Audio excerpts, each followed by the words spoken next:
Magandang hapon po sa inyong lahat and welcome back to those who are returning for the physical Mass and also those who are joining us in our worship through this live streaming. We are with the most difficult teaching, I think, of Jesus Christ. Love your enemies. And it is not only just love your enemies, it says that love your enemies.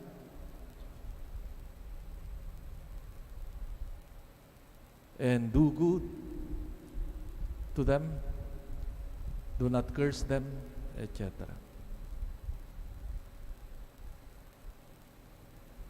Human as we are, I think the first impulse is to get even. And when we read this gospel, the first impulse actually is, well, as one author would say, what can we do with these words of Jesus? Delete them from the gospel? Kung kaya lang, we will delete. Pwede bang maglimos na lang ako, Father? Wag lang yung to love and forgive the enemies. Or give free rein to our irritation. Perhaps we have to start by learning more about the process of forgiveness.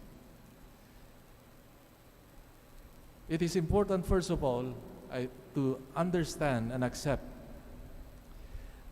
the feelings of anger, rebellion, and aggressiveness that are born in us naturally. And I think it is normal that we have to own this. That we are injured, that we are hurt. In order not to hurt ourselves even more, we need to regain much peace and inner strength as possible to help us react in a healthy way. The first thing, I think, the first decision of one who loves, who tries to love the enemy, the meaning of this, of course, is not to take revenge. I know it is not easy, but I think this is the first meaning when requirement of loving the enemy, to remove from our estimations getting even. Revenge is the most instinctive response that comes from within when we are hurt or humiliated. We seek to compensate for our suffering by making the other who has hurt us also suffer. To forgive, it is important not to spend energy imagining our revenge. That's the first, I think, sense of this command of Jesus to love the enemy. To remove in our option that getting even or making revenge. It is decisive above all not to feed our resentment, that we do not allow our hostility and hatred to settle forever in our hearts. We have the right to justice. He who forgives does not have to waive his rights or her rights. The important thing is to heal from the damage that has been done to us. Another point here in this process of forgiveness, which is at the core of loving the enemy, is forgiveness takes time. Like any wound, it doesn't heal overnight. Forgiveness is not an act of will that quickly fixes everything. In general, forgiveness is the end of the process that also involves sensitivity, understanding, lucidity, and in the case of believers, faith in God, whose forgiveness we all live by. Whoever understands forgiveness in this way understands the message from being something impossible and irritating is the most accurate way to heal human relationships, always threatened by our injustices and conflicts. And one of the beautiful illustrations of this is the first reading that we have heard. David could have killed his persecutor, King Saul, when he had the opportunity. Yet, he respected the king. He did not hurt him.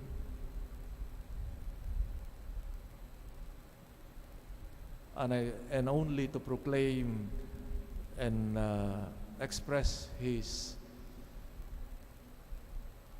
message that he was not against the king, that he was not thinking the evil for this king, but only he was a faithful follower of his.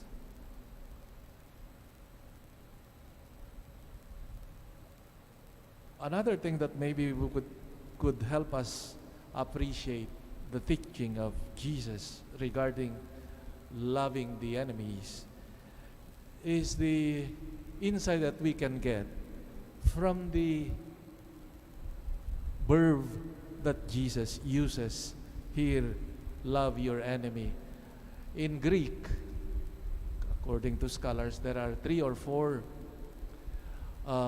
verbs to love. Sa English kasi we have on love your, etc. For them, they make classification. They classify. There is the erotic love, meaning of lovers. Eros, no? That's where the term erotic we use in English. Philein is the love between friends, no? Non-sexual, etc. Another is what Jesus would use, and that is the agapein, a disinterested love, a love that is not based on feelings, not based on something that is pleasing to you in the first place, but a love that is motivated because you think for the good of the other person, whether you have that feeling of care or what, or nearness, but rather this agape, no? That's the word we use also, agape, no? To love, no? That is not based on feeling, but rather what is truly good for that person. And that is what Jesus used in this commandment, love your enemies. He was not using eros nor philein, but rather agape, meaning it is a love that is not based on what you feel, but rather thinking what is good for that person. And maybe this would help us that to clarify the meaning of these words of Jesus of loving our enemies. In summary then, the Lord wants to root out all the violence that exists in the world, and precisely by going into the root of this, uh, and that is the hate, no, revenge, that becomes a vicious circle many times. This evil done to one is multiplied when there is revenge, etc.